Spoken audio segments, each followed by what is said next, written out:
Bueno, pues con un poquito de retraso empezamos la sesión hoy, en la que vamos a ver la propuesta de solución que os he dado, tanto de la tarea 1 como de la tarea 2. Forma parte de la preparación específica que vamos a tener de cara al examen de febrero, ¿de acuerdo? Así que bueno, comparto pantalla.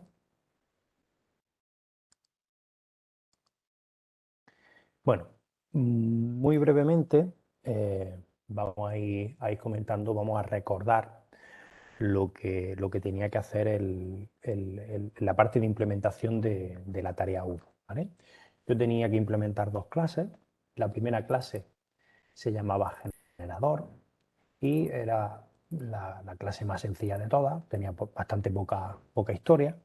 Lo único que tenía que hacer es generar un nombre de una aplicación, de un aplicativo, que podía ser en Windows o de Linux, no había ningún problema, o de cualquier sistema operativo en el que vosotros vayáis a implementar la tarea, pues entre varios al azar, ¿vale? Entonces, bueno, pues en este caso aquí tenemos la propuesta de Francisco José, que es una de las que os di, porque me llamaron la atención en positivo. Y bueno, pues Francisco José aquí tiene una serie de aplicaciones, de nombres de aplicaciones, el Notepad, el CMD, la calculadora, ¿vale? Etcétera. Y pues fundamentalmente eso lo mete en un vector, en este caso de 4 casillas, que son los 4 valores que tendríamos, y genera un pequeño número aleatorio entre 0 y 3, y entonces lo que imprime por pantalla es el vector con los 4 nombres en la posición esa, en la aplicación, en la situación, perdón, en la posición que me dice el número aleatorio, ¿vale? Entonces esta clase es bastante simplona. La parte más interesante es la parte del lanzador. El lanzador tenía que, y eso es una cosa muy importante que no todos habéis entendido, el lanzador no tenía que funcionar única y exclusivamente con la tubería y el generador, sino que el lanzador yo lo tenía que implementar de tal manera que tuviera un funcionamiento real, es decir, un funcionamiento práctico, tanto si se utilizaba con la tubería como si no se utilizaba con la tubería. El comentario que más os he repetido como en el feedback que os he dado es, o se debe a que vosotros habéis hecho el lanzador únicamente pensando en el uso de la tubería. Entonces, si yo utilizaba Java generador, tubería, Java lanzador, funcionaba la misma maravilla. El generador mostraba, por ejemplo, CMD, y el lanzador cogía ese CMD y lo lanzaba sin ningún problema. Pero si yo ejecutaba solo el lanzador, se abría una consola y no hacía nada. Entonces yo tenía que adivinar que esa consola abierta, totalmente vacía, estaba esperando a que yo pusiera el nombre de un programa. Claro, yo me daba cuenta, claro, como yo veo el código, pues entonces yo cuando lo veo en ejecución, pues pongo calc o pongo cmd o pongo notepad, y entonces sí me lo lanzaba. Es decir, el lanzador funcionaba, cumplía la misión de lanzar un programa, pero eso no era un entorno amigable como para que yo pudiera, eh, pudiera coger ese programa y dárselo a un cliente final y decirle, oye, cliente, manéjalo, porque el cliente ejecuta el lanzador, se queda ahí parado y dice, bueno, ¿yo qué tengo que hacer aquí? ¿Vale? Entonces, realmente el daros las dos versiones que os he facilitado de dos compañeros son porque dan dos alternativas posibles totalmente diferentes para solucionar ese problema exactamente.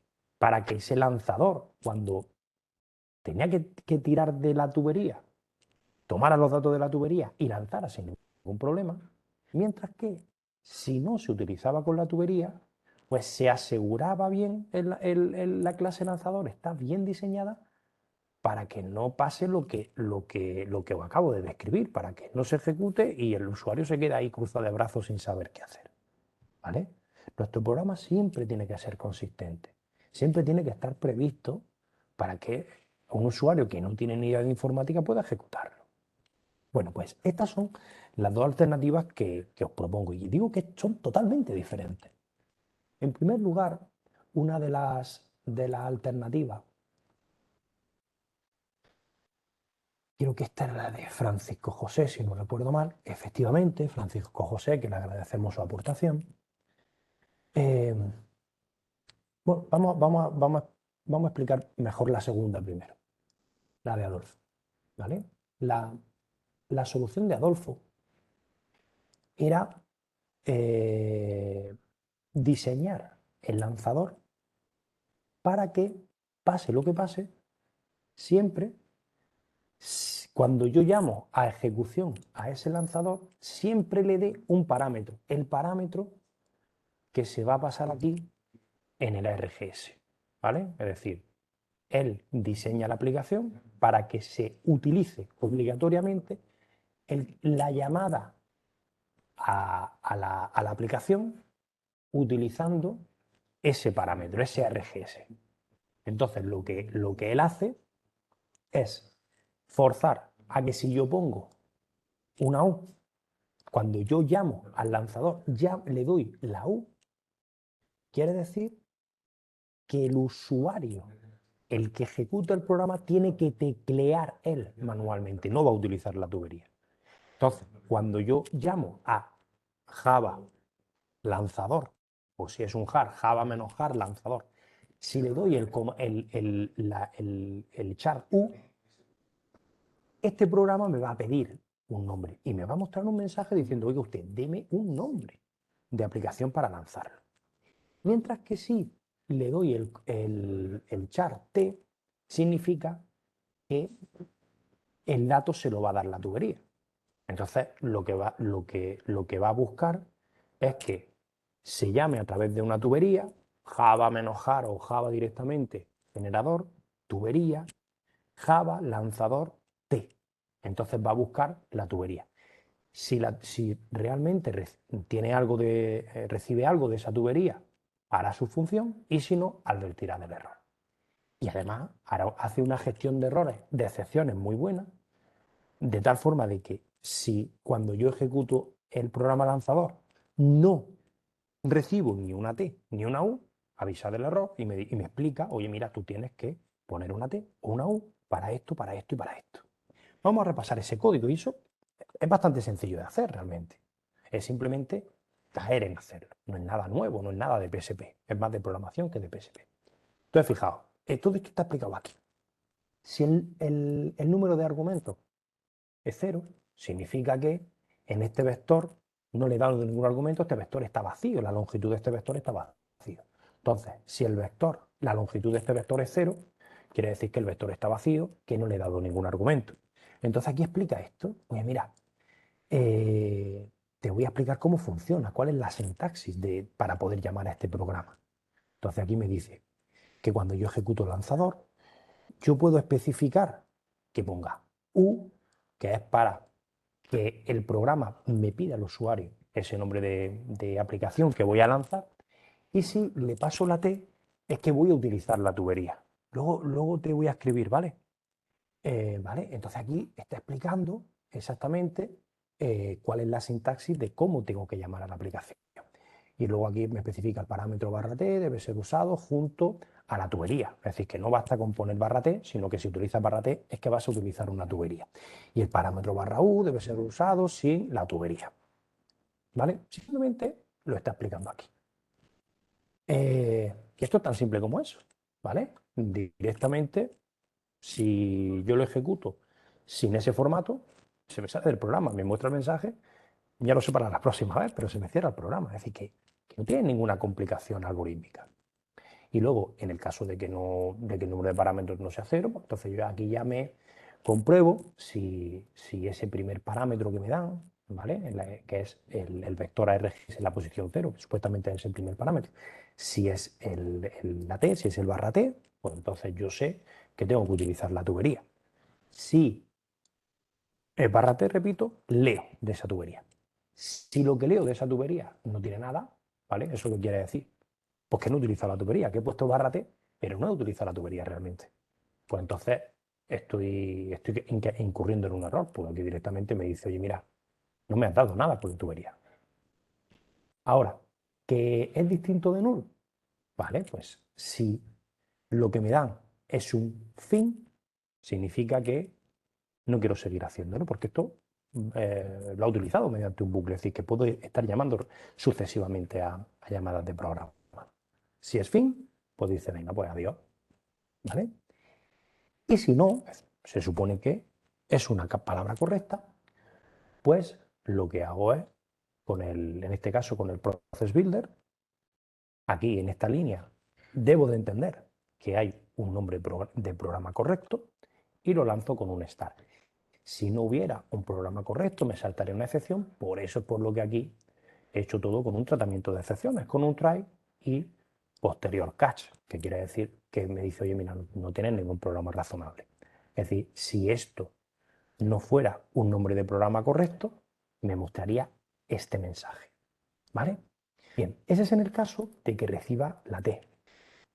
En el caso de que reciba la U, no va a utilizar la tubería, sino que va a pedir el dato al usuario. Pues simplemente, oye, dame un nombre de programa para terminar fin, leo ese nombre de programa, si es fin, pues digo adiós, y si no, pues supone que es un nombre de un programa y lo lanzo. ¿Vale? Realmente, la única erratilla que tendría esto es que está gestionando el tema del fin, ¿vale? Pero que es innecesario porque esto tendría utilidad si este fragmento de código estuviera dentro de un while. While terminado es falso, ¿vale? Entonces, en el momento de que fin, en el momento de que leo fin, pues el terminado lo pondría true y ya saldría de ese bucle while, ¿vale? Pero la verdad que la utilidad del fin esta no la está utilizando, ¿vale? Pero lo que sí me ha gustado, aunque este programa no esté perfecto, pero sí me ha gustado bastante esta parte. Yo obligo a que el lanzador se utilice con unos parámetros de entrada y en base a esos parámetros doy la respuesta adecuada. La consistencia es muy buena, aunque en este caso el fin no sirve para nada. ¿De acuerdo? No sé si tenéis alguna duda. No hay problema. Bien, esa sería una buena solución. Luego hay otra que, bueno, no se trata de comparar, pero es bastante buena solución, que es la que aporta Francisco José. ¿Vale? Francisco José no utiliza para nada, es decir, por eso digo que es una solución antagónica, no utiliza para nada la llamada, los parámetros de entrada en la llamada al programa. ¿Vale? Es decir, él directamente cuando ejecuta lanzador, sea utilizando la pipe, sea sin utilizarla, simplemente ejecuto lanzador, Java lanzador o Java menos jar lanzador si es un jar. ¿Vale? Entonces, ¿cómo sabe en este caso Francisco José si quiere utilizar, si yo estoy utilizando la tubería o si no estoy utilizando la tubería? Bueno, pues él ha dado un pasito más en la explicación que nosotros hemos estado trabajando, ¿vale? Ha estado viendo la documentación, viendo la API y ha averiguado una palabra reservada de la clase, ¿veis aquí? De la clase BufferReader, que directamente yo no os he explicado, ¿vale? Que es el método ready, ¿vale? El método ready, que aquí lo documenta perfecto, si ese método ready devuelve true, quiere decir que hay datos esperando para ser leídos. Es decir, él antes de hacer el readline, él comprueba que hay algún dato para leer. ¿Y qué quiere decir eso? Pues que si hay algo escrito en la pantalla, el usuario ha escrito algo en consola, quiere decir que hay algo para leer. Y si hay algo que me han lanzado de una tubería, quiere decir que hay algo para leer. Entonces, esto está pensado precisamente para para el segundo caso. Si ha sido llamado el lanzador utilizando la tubería, el buffer tiene algo para leer. Luego este ready devuelve true, porque hay algo ahí que yo podría leer, que no voy a leer el valor null, como en el caso que comentaba anteriormente Alfonso. Entonces, En lo que hace es ejecuta la aplicación, dice estoy ejecutando el proceso lanzador y aquí lo primero que dice es, oye, ¿hay algo para leer? Ese hay algo para leer, ¿en realidad qué significa? Oye, estoy ejecutando la tubería, porque si estoy ejecutando la tubería habrá algo para leer. Si no estoy ejecutando la tubería no va a haber nada para leer. Entonces, si la respuesta es falsa, quiere decir que no hay nada para leer, tengo que pedir yo el dato al usuario. Pido el dato al usuario y lo leo. Mientras que si hay algo para leer, no muestro ningún mensaje pidiendo nada al usuario, sino que ese algo para leer, es decir, lo que me devuelve la tubería, lo leo. Y sea de una forma o de otra, lo lanzo. ¿Vale? En este caso ha implementado, lo podíamos haber hecho directamente el lanzamiento así, la línea de código específica del lanzamiento aquí, pero en este caso él ha decidido llamar a un método lanzar app y el lanzar app es el que tiene el exec para lanzar, ¿vale? Y además ya hace el tratamiento de excepciones por si no el nombre que me dan es incorrecto o hay algún tipo de restricción o algún tipo de imposibilidad para lanzar ese proceso. ¿Vale? Y ya está. Y al final, pues muestra, oye, que he lanzado este programa que me ha pedido la tubería o que me ha pedido el usuario. ¿Vale? Entonces, para ver el funcionamiento, por ejemplo, de este, bastaría con echar a andar aquí. Aquí, evidentemente, no estoy utilizando la pipe, no estoy utilizando la tubería. Luego, a ver, me está dando un fallo aquí.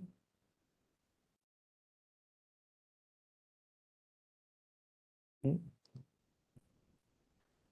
No sé, como he copiado y pegado de. Ah, no, esto es por las versiones de JDK, perdona. Que lo ha hecho con un JDK superior al que yo tengo. Vale, pues es este, sí. Si yo ejecuto aquí, se da cuenta que no tengo nada de la tubería, que no hay nada para hacer ese buffer reader.readline, ¿vale? Y entonces aquí, pues me pide el nombre del programa, lo ejecuto y automáticamente me lo ha abierto en otra pantalla, ¿vale? No lo veis, pero está aquí, ¿vale? Bueno, pues esta forma de hacerlo, pues da un salto de calidad bastante interesante, ¿vale? La otra forma exactamente igual de bien, ¿vale? Pero lo que sí era interesante que por lo menos contemplarais ese error, que contemplarais ese problema de decir, oye, ¿cómo manejo la dualidad de posibilidades? Tubería sí, tubería no, ¿vale? Entonces, la idea sería en darle un problema perdón, una solución a ese problema, ¿vale?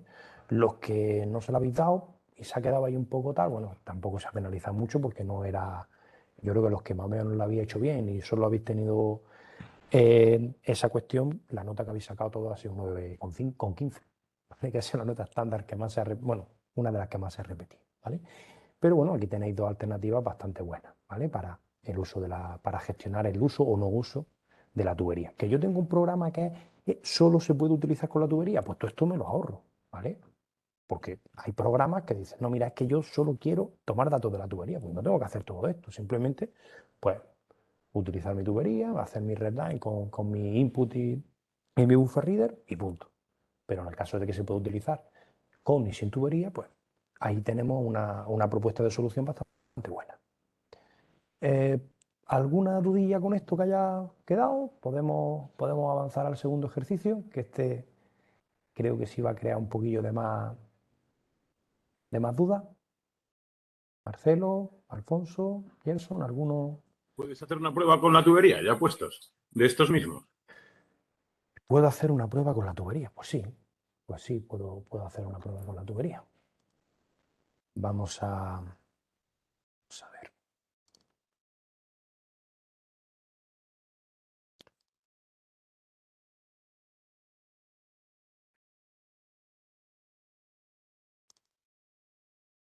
¿Cuál quieres que utilice la tubería? ¿Cualquiera de los dos o uno específico? ¿Tiene alguna?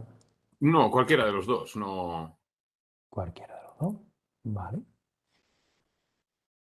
Bueno, en este caso yo os pedía que me dierais los ejecutables, ¿vale? Pero eh, mm, no no es necesario para probar estos ejercicios en trabajar con los JAR. Entonces voy a hacer una prueba y no voy a utilizar los JAR, ¿vale? Para eso, ¿cómo la puedo montar? Bueno, yo me voy a crear aquí,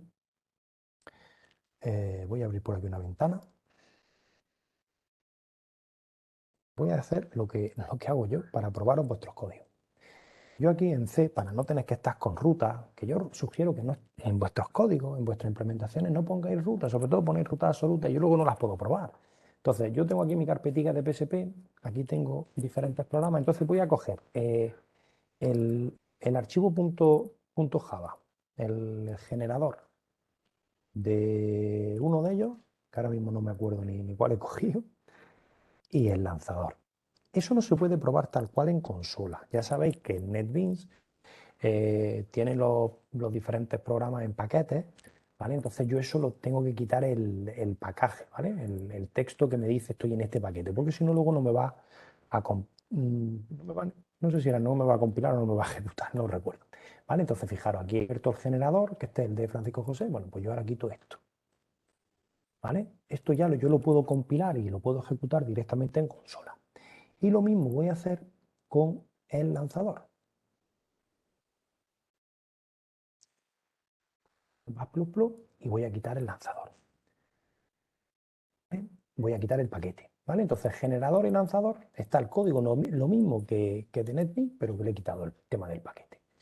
Ahora lo cierro, esto lo cierro, con esto es cositas que tiene por aquí abiertas que no he cerrado. Vale, pues yo ahora me abro un CMD.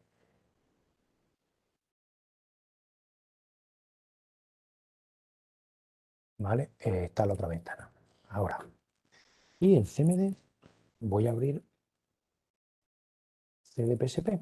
Si hago un dir, aquí tengo mi generador y mi lanzador. Lo primero es compilar.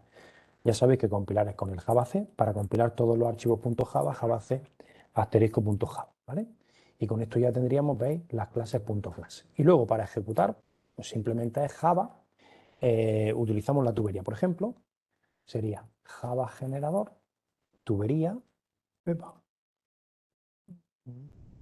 aquí, Java lanzador, ¿vale?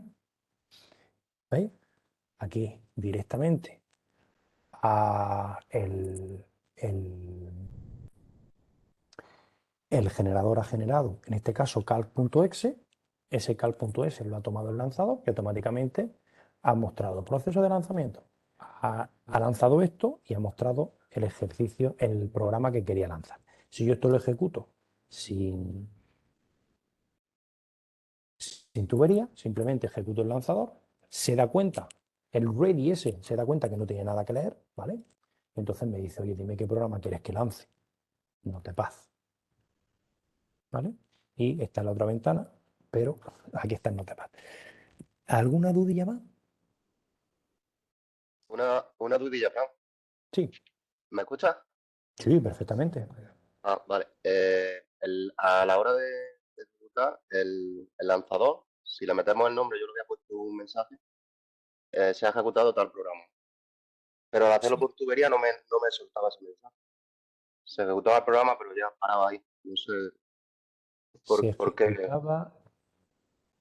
Ah, pues no lo Como sé. ahora he puesto el Mira, Notepad, aquí el lanzador, fíjate, aquí el lanzador primero lanza y después lo muestra. Y no pasa nada. A priori son dos cosas distintas. Yo tengo un proceso abierto que es el programa en ejecución y cuando mi proceso abierto llama a otro programa, lo que hace es que hay dos procesos que se están ejecutando. Uno es el programa que yo ejecuto con el lanzador app, con el exec, y luego mi programa sigue, no se apaga para que se siga ejecutando, para que se lance otro. Es decir, no se trata de que el proceso finalice, pase lo que pase, para lanzar otro. No debe de haber ningún problema, ¿verdad? pues el Antes, System Out no me lo hacía al final. ¿cómo que no qué? El System Out no me lo hacía al final, haciéndolo por tubería.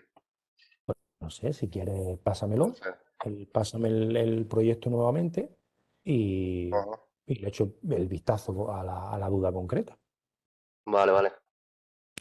Bueno, pues eso sería todo lo relacionado con el primer ejercicio que era el más sencillo, ¿vale? Ahora vamos a abrir bueno, yo mandé dos soluciones, una que es la que hice yo y otra la que hizo David Jiménez. En este caso las dos no había tanta diferencia. En este que había dos versiones totalmente, afrontar un problema de dos formas totalmente diferentes. La diferencia entre David y mía era más pequeña. Así que voy a abrir directamente mi código y lo vamos a comentar. El de David está muy chulo y lo he mostrado porque utiliza diferentes colores para diferenciar los diferentes hilos y visualmente es muy atractiva. No dejéis de por lo menos probarlo y verlo. No es que yo necesite que vosotros hagáis vuestras prácticas así, eso lo hace ahí porque le gusta y ya está, pero que no es necesario que lo hagáis. No es que lo estoy diciendo hacerlo como David, ¿de acuerdo? Entonces os voy a enseñar mi versión. ¿Vale? Vamos a ir cerrando todos estos proyectos.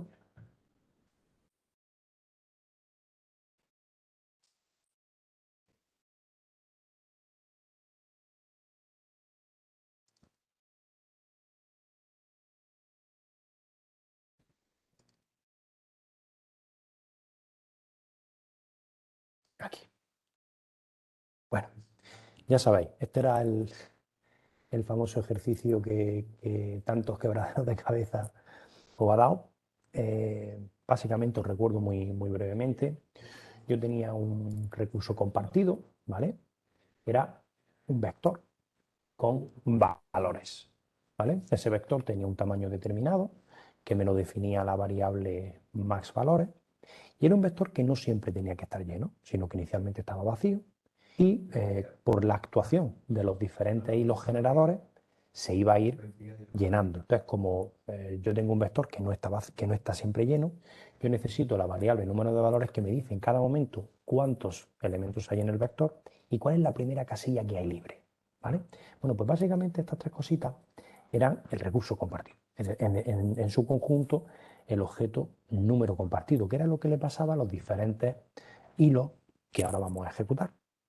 Entonces, yo tengo por un lado el recurso compartido, que tiene los tres elementos que os he dado, que os he comentado. Yo tenía un método constructor que lo único que hacía es pasarle el tamaño del vector, de forma que el vector se instanciaba con ese número de casillas. El número de valores inicialmente era 0 y max valores era pues ese valor. Luego tenía los get y los set, etcétera, etcétera. Y luego tenía un insertar valor, ¿vale? Que en este caso pues, simplemente era añadir un elemento al vector, que era el parámetro que yo le daba aquí, que era al método al que tenían que llamar los generadores.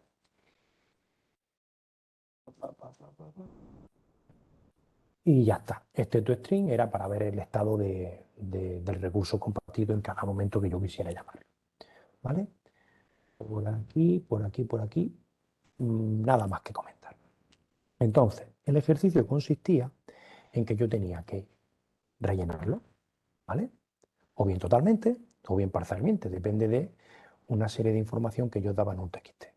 Entonces, el primer paso, nos vamos a centrar ahí, es rellenar ese vector. Para rellenar ese vector, yo tenía que hacer uso de un generador thread, que es de una clase, ¿vale? No había una única clase que se encargaba de rellenarlo, sino que yo tenía múltiples hilos, de tal forma que los múltiples hilos incidían sobre el mismo recurso, es decir, sobre el recurso compartido para ir complementando. El problema que teníamos que solucionar es que no se pisaran, es decir, que a la vez no entrara dos hilos para insertar un elemento en la misma posición del vector compartido, ¿vale? Ese era lo que realmente yo tenía que sincronizar. Es decir, esta primera parte no tenía que seguir ningún comportamiento. Los generadores podían, si había tres generadores, funcionaba en cada ejecución totalmente diferente como le diera la gana. Podía el generador 1 generar 4 elementos, después el generador 2 generar 1, el generador 3 luego generar 18 más, el generador 1 luego meter 2, luego el generador 2, 3. Cada ejecución podía salir totalmente diferente porque no tenía que seguir ningún patrón. ¿Qué era lo único que teníamos que procurar? Que el acceso al recurso compartido no fuera simultáneo. Es decir, que si yo, el generador X, entraba estaba haciendo uso del recurso compartido, todos los demás no pudieran hacerlo. ¿Qué tenía que hacer aquí? Sincronizar. Con el synchronize, yo la parte del generador que indicaba aquí estoy trabajando con el recurso compartido porque estoy insertando un elemento, esa línea, 2 líneas, 3 líneas, 5 líneas, tiene que estar encerrado en un synchronize. Bien, pues la clase del generador, pues fijaros, tenía que recibir obligatoriamente la clase números compartidos, ¿vale? Que es el recurso compartido, ¿vale? Y luego esto ya era cuántos términos iba a generar, que eso repito, lo teníamos que leer de un archivo TXT. ¿Cómo se llamaba? No, el generados es cada vez que yo genero un elemento y se lo doy al recurso compartido, lo almaceno en un string. Esto es para que en este string al final tenga un reporte de todo lo que yo he generado, ¿vale? Y entre una generación y la siguiente tenía que esperar un tiempo, ¿vale? Haciendo uso del sleep, que por cierto, muchos os habéis equivocado. El sleep, perdón, está expresado en milisegundos. Es decir, lo que yo le tengo que dar al sleep es una cantidad de milisegundos. Yo, en el TXT, os daba el tiempo que tenías que esperar en segundos. Luego, si vosotros ese mismo número lo poníais en el sleep, estabais esperando solo esa cantidad de milisegundos, no de segundos. Lo que tenéis que haber hecho es el sleep, pasarle tiempo multiplicado por 1000. Si quería esperar 5, vosotros tenéis 5 segundos, vosotros tenéis que haberle dado al sleep 5000. ¿Vale? Eso es un error que habéis cometido bastante. Bien, el método constructor le paso el nombre del generador, el nombre del generador no lo he puesto aquí como atributo, ¿vale? Porque el nombre del generador, el nombre del hilo, es un atributo de la clase thread, ¿vale? Si alguno no habéis caído en esto, en llamar a pasar el nombre del generador a la superclase y habéis declarado aquí la variable string nombre del generador, bueno, pues habéis duplicado un mismo atributo, ¿vale? Porque hay un nombre en la clase thread para trabajar con el nombre del hilo, lo habéis puesto 2 veces. Eso no me penaliza, por supuesto, ¿vale? Entonces, bueno, pues aquí simplemente pues el nombre del generador pues había que dárselo a la superclase, que no pasa nada. El número de términos que tenía que generar, esto es muy importante, lo almacenaba en su atributo, el tiempo de espera lo asignaba en su atributo y el recurso compartido también, por supuesto, lo tenía que almacenar. Inicialmente, pues los elementos generados eran nada. Entonces, según iba yo generando, pues iba concatenando a esa cadena de caracteres. Bueno, este es el método constructor y aquí está la parte fundamental, que es el método run. Entonces, en el método run, pues yo tenía que generar tantos términos como me decía el número de términos. Pues lo hago un bucle for que va desde 0, mientras que i sea menor que el número de términos. Entonces, en el momento de que yo voy a hacer uso del recurso compartido, automáticamente lo sincronizo, ¿vale? Entonces, yo incluyo aquí mi synchronize y aquí digo, mira, si el número de valores del recurso compartido coincide con el máximo de valores posibles a introducir en el recurso compartido, quiere decir que no caben más elementos, ¿vale? Si se da esto, pues yo en el generado digo que no voy a meter más elementos, ¿vale? No puede generar más valores y también lo muestro por pantalla. Y hago un break para salirme de todo. Es decir, en el momento, que eso es otro error en el que había incurrido mucho, ¿vale? Si yo, por ejemplo, tenía que generar 100 elementos y en el octavo el vector, el recurso compartido ya estaba lleno, habéis dado las otras 92 vueltas. He puesto un ejemplo muy grande. Habéis dado las otras 92 vueltas y habéis concatenado 92 veces, no cabe, no cabe, no cabe, no cabe, no cabe, no cabe. No. En el momento de que yo averiguo que ya no cabe, no tiene sentido que yo siga recorriendo este bucle for. Esto lo podemos haber hecho así, con un break, o directamente poniendo una segunda condición en el i y diciendo i repleto igual a falso, ¿vale? Una variable repleto que declaro aquí igual a falso. Y en el caso de que repleto no fuera, y en el caso de que estuviera lleno el vector, pues en vez de poner un break, un break, pues simplemente repleto igual a true, ¿vale? Que no tenéis que hacerlo con un break, creo que nadie lo ha hecho con un break, los que lo habéis hecho bien, si no habéis puesto pues con una segunda condición en el bucle, perfectamente igual de bien, ¿vale? Yo lo he hecho así, porque yo, la verdad que yo utilizo bastante los breaks, pero no era necesario utilizarlo así, ¿de acuerdo? Bueno, pues tenéis las dos versiones. Y en el caso de que el vector no estuviera repleto, pues genero mi número aleatorio y llamo al método insertar valor, ¿vale? Entonces, si os dais cuenta, yo este código concretamente mm, está mejorable, ¿vale? ¿Por qué mejorable? Porque cuando yo digo que esperéis un tiempo, cuando yo digo que os esperéis un tiempo, ese tiempo lo que simula, lo que yo quiero simular con ese slip es un fragmento de código grande, de 100 líneas de código, de 1000 líneas de código, de 100.000 líneas de código, que está haciendo cosas que no están trabajando con el recurso compartido. ¿Me entendéis?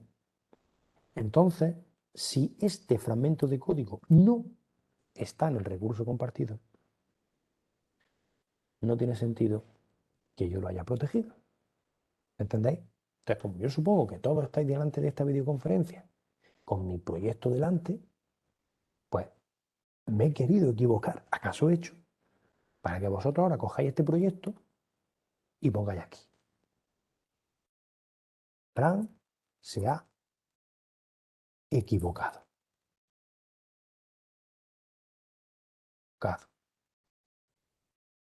Porque el sleep no está haciendo uso del recurso compartido. Por eso no lo debo meter en la región crítica, en el sincro. No voy a aprender jamás a escribir sincronize, os lo advierto. Sincronice. Entonces, esto lo copiáis. Vamos a dejar esto entre comentarios para que nadie se lo olvide que me he equivocado. ¿Vale? Y fuera del synchronize, aunque dentro del bucle for, vamos a meter este slip, que repito, tiene que estar expresado en milisegundos. Por eso el slip es tiempo de espera multiplicado por 1000. ¿De acuerdo? Bueno, pues este sería la parte del hilo generador. Este es el que me va a ir cumplimentando el vector, ¿vale? Simplemente llamar al método insertar valor. Y el método insertar valor, que es el del recurso compartido que yo ya os daba, lo único que hace es vector en la posición, número de elementos, que me dice, ya sabéis, el número de elementos del vector y también me dice la primera casilla vacía. En esa primera casilla vacía inserto el elemento y número de elementos más. Eso lo hace el recurso compartido. ¿Cómo voy a lanzar esto? Bueno, pues la clase principal, lo primero que tenía que hacer, esta parte que no es de PSP, es de programación, ¿vale? Lo que tenía que hacer es abrir el vector de operaciones, el TXT de operaciones, tantas líneas como generadores, haya, pues yo de este bucle while voy leyendo las 3, las 4, las 5 líneas para los 3, los 4 y los 5 generadores, leo esa cadena con el string tokenizer o con el split o como os diera la gana. Me partíais los tres parámetros, que era el nombre del generador, el tiempo de espera y el número de elementos a generar, lo partíais aquí con el método nextToken o con el split si queréis. Pues me quedaba con el nombre, con el número de términos, con el tiempo de espera. Aquí me creaba mi objeto generador thread pasándole esos valores precisamente y ese objeto generador lo añadía en un vector de generador. Muchos de vosotros no habéis hecho esto, muchos de vosotros no habéis metido los generadores en un array list o en algún tipo de estructura de datos. Mal hecho, porque si vosotros lanzabais los generadores sin más y lo que hacíais es que ibais sobreescribiendo cada uno de los generadores, al final no tendríais control. Teníais X hilos lanzados, pero no podíais hacer un join. Y no se puede empezar a hacer la sumatoria hasta que no hayan terminado los generadores. Luego, en este elemento, luego esta parte del join era fundamental. Entonces, el que no haya almacenado todos los generadores en un array list, bueno, en la estructura de datos que quisierais, mal hecho. Una vez que los tengo en un array list, en este caso, ¿no? Los lanzo a todos, pero sigue teniendo el array list, sigo teniendo el control. Si vosotros, según vais instanciando objetos generados, los vais lanzando y en la siguiente vuelta de este bucle while vais sobreescribiendo, no se van a cerrar, los hilos siguen ejecutándose sin problema, no va a dar error, pero vais a perder el control de los hilos. No vais a poder hacer el join. Entonces, el join en este ejercicio era fundamental. Yo no puedo empezar a hacer una sumatoria si no he acabado de generar el fichero. Perdón, generar el recurso compartido. Y generar recurso compartido no implica necesariamente que el vector esté lleno. Quiere decir que los generadores han finalizado. O bien porque lo han cuadrado, o bien porque se han quedado a la mitad del recurso compartido de llenado, o bien incluso porque algunos se ha tenido que quedar sin producir más tantos elementos como él quisiera. Esa es la primera parte del ejercicio, la parte del generador. ¿Alguna duda con la parte del generador? ¿No? Bueno, pues luego estaba la parte del, bueno, después de hacer el join, aquí volví a recorrer los generadores para hacer un toString. Ya sabéis que el toString lo que hacía era mostrar los diferentes elementos que había generado cada uno de los hilos generadores. Y después teníamos la parte de la sumatoria, ¿vale? La parte de sumatoria, podría decir que el 85 o el 90% de vosotros la habéis hecho mal, ¿vale? Y me ha resultado bastante curioso el que lo hicierais mal, porque era exactamente igual que un ejercicio que planteé en la relación que hicimos para practicar. Era alternarme. Un hilo sumatorio, después otro, después el primero, después el segundo, vuelve el primero, vuelve el segundo. Y eso lo hicimos en un ejercicio en el que yo tenía dos hilos, uno escribía la A y otro escribía la B. Y tenía que alternarse A, B, A, B, A, B, A, B. Era lo mismo, si hubierais copiado y pegado la lógica esa de la alternancia, lo hubierais hecho perfecto, ¿vale? Esta es la gran diferencia que tiene mi solución con la de David, ¿vale? Yo lo he hecho de una manera utilizando una variable y David la ha utilizado otra variable similar. Realmente hace lo mismo, la lógica es la misma, pero bueno, la ha hecho de una manera un pelín diferente, ¿vale? ¿Cómo lo hago yo? Bueno, pues la parte de la lógica no está en el main. Aquí simplemente lo que se trataba era pues de crearme dos, porque en este caso no tenía que almacenarlo en un vector. Algunos lo habían almacenado en un vector, pues genial. Pero en este caso, como eran dos, solo dos generadores, podía haber dos, podía haber 10 o podía haber 100. Por eso había que utilizar una estructura repetitiva, una estructura de datos. Pero aquí, como yo os especificaba que eran concretamente dos hilos para hacer la sumatoria, pues yo perfectamente me podía haber creado mi hilo, el único elemento que le tenía que dar era el recurso compartido, a los dos los lanzaba, a los dos los esperaba con el join y aquí luego mostraba los datos.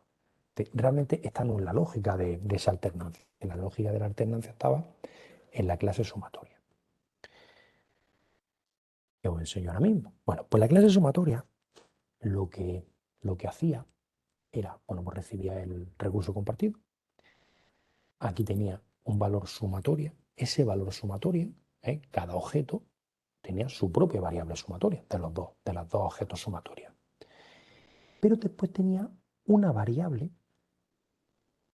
que era única. Ya sabéis que el static se llama variable de clase, y el static es uno solo. Es decir, si yo me instancio 100 objetos de tipo sumatoria thread, los 100 objetos van a tener 100 valores para una variable sumatoria, posiblemente incluso distintos de los valores, pero la variable post va a ser una sola, ¿vale? La variable post es compartida por todos los objetos sumatoria thread que yo instancio. Por eso es static.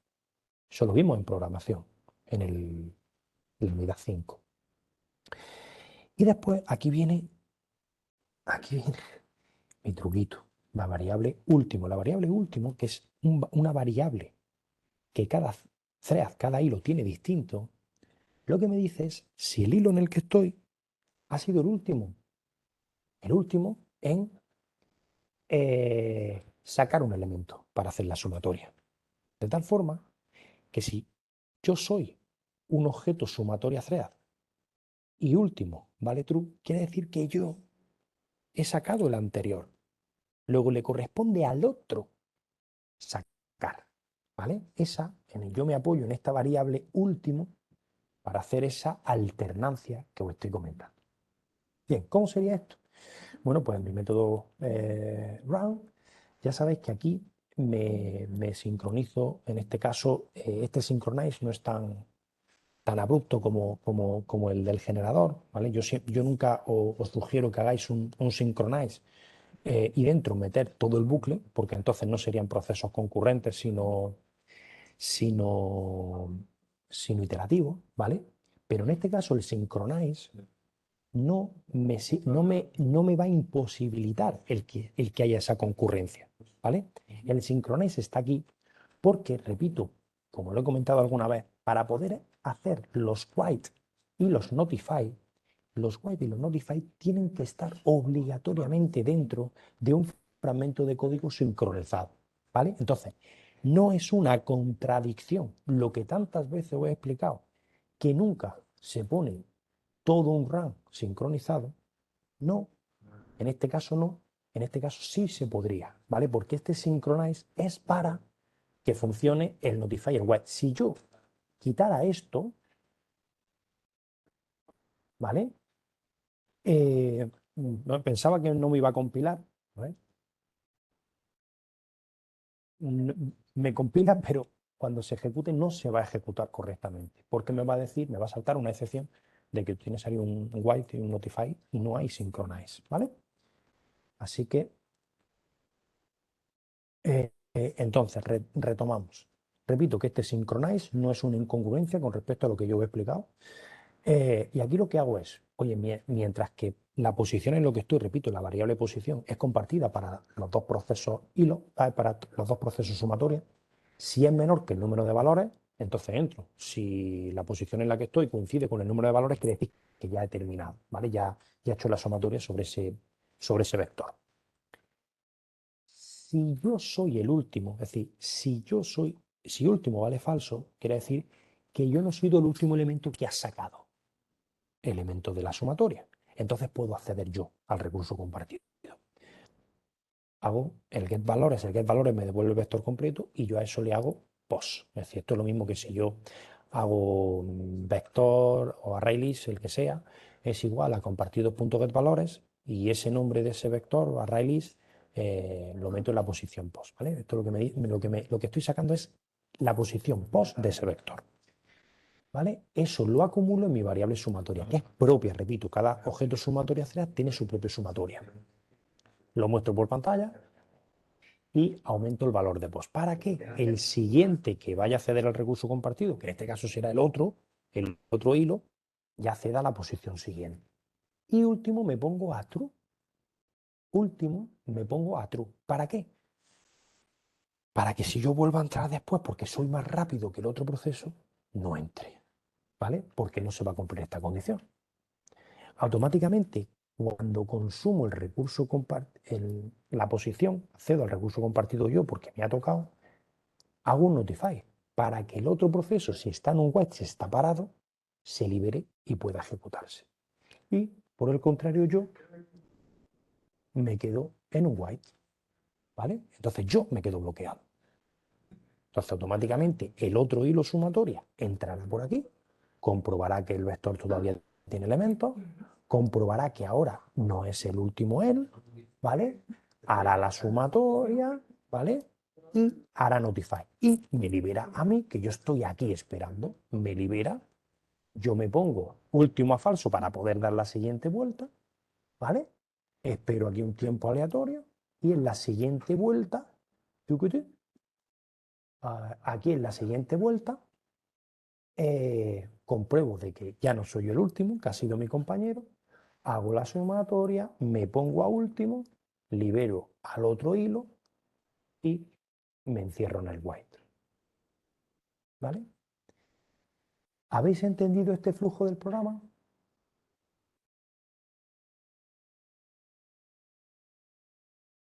¿Hay alguien que no lo haya entendido? ¿Todo el mundo lo había entendido de verdad? Vale, todo el mundo lo ha entendido. Vale, vamos a ver si lo habéis entendido. entiendo que esta parte la habéis entendido, porque nadie me pregunta. ¿Para qué sirve entonces esto? ¿Es redundante? ¿Cuánto realmente se utiliza este Notify? ¿En qué caso? ¿En qué caso o para qué caso concreto yo voy a utilizar ese Notify? Venga, ¿quién me lo dice? Marcelo, ¿quién me lo dice? Alfonso. Venga. Cuando se alcanza el número de valores, la posición, Efectivamente. Vamos a ver. para del while. Hemos dicho que yo tengo dos hilos sumatorias, ¿vale? El hilo A y el hilo B. Vosotros imaginar que el hilo A entra el último elemento. El hilo A entra aquí, ve que queda un elemento por consumir, le toca a él, consume, en este caso hace la sumatoria, pone posición ya fuera de rango porque ya no hay tantos valores, se pone último a true, da paso al hilo B que a lo mejor está parado y él se queda aquí bloqueado. Entonces el hilo A está bloqueado. Entra el hilo B. Claro, lo normal que hemos dicho es que cuando el hilo B termine, le da el notify. Pero en este caso, como el hilo A, que repito, está aquí parado, el hilo A ha consumido el último elemento. Cuando aquí entre el hilo B, no se va a cumplir esta condición de while. Entonces se sale. Si yo no pongo esta línea de código, el hilo B finaliza su ejecución y el hilo A se quedaría en un interbloqueo, se quedaría ahí bloqueado por los siglos de los siglos.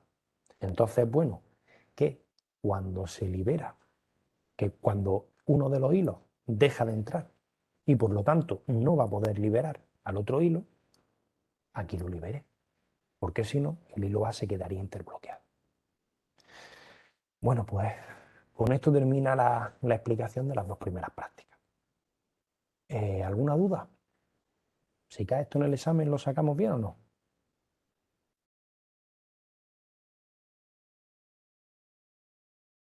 Habrá que repasarlo. Bueno, chicos, pues por aquí no tengo nada más que comentaros. No sé si vosotros queréis aportar algo más, añadir algo más, algún comentario, alguna duda. ¿Estáis preparados para los retos?